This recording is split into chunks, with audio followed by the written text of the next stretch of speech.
All right, I bet you've never seen a commercial for a library like this one. Take a look. And what's all this cost? Just 3 low payments of $0. It's crazy how much you get for free. Hey folks, Curbside Larry here at the Barber Bush Library, and we're crazy with curbside service. We got fiction and non-fiction. What's it gonna take to put you into a biography or a science fiction today? My name is John Schaffer, and I am a senior program specialist here at the Harris County Public Library. What was it like before the pandemic? What was your normal duties? You know, it was kind of like most every other library I imagine. You know, I would work the reference desk. I had my own special programs. I did a lot of work with seniors. I proctored some book clubs, taught some classes. It was the best. I mean, it was great library work. You know, the doors were open and there were lots of people, and so it was all about servicing our patrons. But what's really been neat about the change is that it's kind of given us a chance to like really explore some new things that we never did.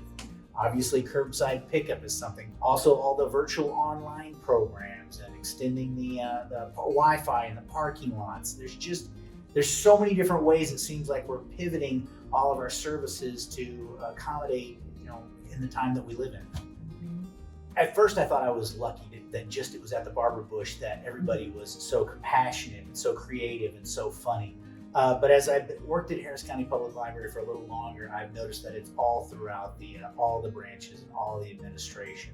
So you were in Los Angeles. Could you tell us a little bit about what you were doing in the entertainment industry there? I was able to act on some different shows, you know, a lot of small parts stuff, like shows like Two Broke Girls, Superstore, The Office, you know, all small parts, but you know, I was fortunate enough to get work, but not as much work as I guess that would have kept me in Los Angeles. So can we talk a bit about Larry and where your inspiration for Larry came from? I grew up in Harris County, and so Marvin Zindler, it kind of begins with Marvin Zindler and ends with Marvin Zindler, who was on the news for a long time with his roach and slime reports. But also guys like Mattress Mac, Jim Adler, and as I mentioned in Los Angeles, there was a guy named Crazy Gideon who used to smash stereos. It was the worst commercials ever, and I absolutely loved all of them. So all those guys were kind of in the mix for influence. How has the response been to Larry in public?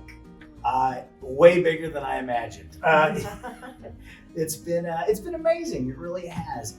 You know, we were talking about this earlier, but you know, at first it blew up on Facebook, and then it blew up on Twitter, and then all of a sudden we started getting all the you know, the journalism, you know, the news and the national news interest, and so there's no playbook for that. I mean, it's bizarre, it's interesting, it's surreal, it's crazy, it's a lot of fun.